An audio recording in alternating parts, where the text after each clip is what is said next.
പ്രവേശന വിഷയവുമായി ബന്ധപ്പെട്ടതിന് ശേഷം CPIM 4 ജില്ലകളിൽ നിന്ന് ഇല്ലാതായെന്നും നരേന്ദ്രമോദിക്കും BJPക്കും കേരളം ഇപ്പോൾ പാകമായെന്നും സംസ്ഥാന അധ്യക്ഷൻ PS ശ്രീധരൻപിള്ള.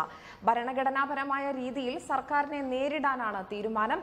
ശബരിമല വിഷയത്തിൽ MPമാർ അടങ്ങുന്ന പ്രതിനിധി സംഘം രാഷ്ട്രപതിയുമായി കൂടിക്കാഴ്ച നടത്തിയെന്നും അദ്ദേഹം പറയുന്നു. പ്രവർത്തകരെ ഏകപക്ഷീയമായി അറസ്റ്റ് ചെയ്യുന്നുവെന്നും സംഭവത്തിൽ രാഷ്ട്രപതി ഇടപെടണമെന്നും ആവശ്യപ്പെട്ടിട്ടുണ്ട്. അതേസമയം രാഷ്ട്രപതി ഭരണം ആവശ്യപ്പെട്ടിട്ടില്ലെന്നും BJP പ്രതിനിധി സംഘം വ്യക്തമാക്കിയിരിക്കുന്നു. കേരളത്തിൽ നിരീശ്വരവാദികളായ ഭരണകൂടം വിശ്വാസികളെ ഇല്ലാതാക്കാൻ ശ്രമിക്കുകയാണ്. ഭരണഘടന ഉറപ്പു നൽകുന്ന അവകാശങ്ങൾ പോലും അനുവദിക്കാതെയാണ് അതിക്രമങ്ങളെന്നും സംഘത്തിലുണ്ടായിരുന്ന ശ്രീധരൻപിള്ള പറഞ്ഞു. MPമാരായ V മുരളീധരൻ, സുരേഷ് ഗോപി, റിച്ചാർഡ് ഹേ എന്നിവരും സംഘത്തിലുണ്ടായിരുന്നു.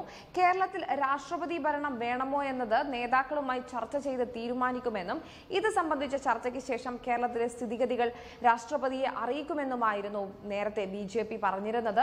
കേരളത്തിൽ നടന്ന CPIM അക്രമങ്ങൾ അന്വേഷിക്കാൻ ജുഡീഷ്യൽ കമ്മീഷനെ നിയമിക്കണമെന്നും സംസ്ഥാന സർക്കാരിനെ പിരിച്ചുവിട്ട് രാഷ്ട്രപതി ഭരണം ഏർപ്പെടുത്തണമെന്നും ലോക്സഭയിൽ BJP MP നിഷികാന്ത് ദുബായ് ആവശ്യപ്പെട്ടിരുന്നു.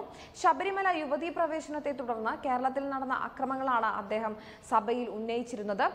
നേരത്തെ എഴുത്തുകാരനും രാജ്യസഭയിലെ BJP അംഗവുമായ രാകേഷ് സിൻഹയും കേരളത്തിൽ രാഷ്ട്രപതി ഭരണം വേണമെന്ന് പരസ്യമായി തന്നെ ആവശ്യപ്പെട്ടിരുന്നു. കേരളത്തിലെ അക്രമ സംഭവങ്ങളെ കുറിച്ച് കേന്ദ്ര ആഭ്യന്തര വകുപ്പ് ഗവർണറിൽ നിന്ന് റിപ്പോർട്ട് തേടിയെന്നും വാർത്തകൾ വന്നിരുന്നു. എന്നാൽ കേന്ദ്ര ആഭ്യന്തര മന്ത്രാലയത്തിൽ നിന്നും ഇതുവരെ സംസ്ഥാനത്തിന് അറിയിപ്പുകളൊന്നും ലഭിച്ചിട്ടുമില്ല.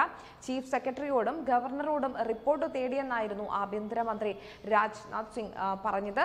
കേന്ദ്ര ആഭ്യന്തര മന്ത്രാലയത്തിൽ ഇതിനെക്കുറിച്ച് തിരക്കിയപ്പോൾ അങ്ങനെയൊരു നടപടി ഉണ്ടായിട്ടില്ലെന്നാണ് റിപ്പോർട്ടുകൾ. കൂടുതൽ വാർത്തകളുമായി തിരിച്ചെത്താം.